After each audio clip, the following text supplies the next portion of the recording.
Now to breaking news. Independent scientists can now get into Poe Hall at NC State to test for cancer-causing chemicals known as PCBs. This is a major win for hundreds of people who worked or studied in that building for years and want a clearer picture of what they've been exposed to.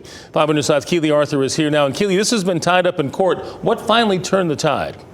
Well, both parties have come to an agreement outside of the court. It's advantageous for both. We'll get into that in a bit. But for months, as you said, there's been this legal battle between NC State and people who believe this building made them sick. Now, this latest court battle was all the way within the state Supreme Court. But before that court could weigh in and make an opinion, the two sides reached a deal outside of court. Dr. Darren Masier, you see there, studied in Poe Hall. Years later, he's battling leukemia. After PCBs were discovered in Poe, the building was closed in November. PCBs are cancer-causing chemicals.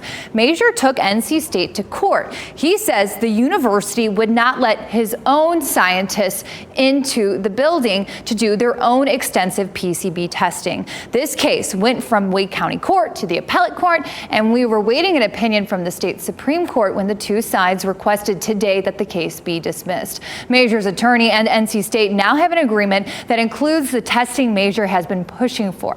So why would the parties agree to this? Well, it's advantageous for the people who believe the building made them sick and wanted more thorough testing of the building, so they can finally get in and do that. It's also a good deal for NC State, since these parties had to sign non-disclosure agreements saying they wouldn't say what went into the testing or what those results of the testing may be.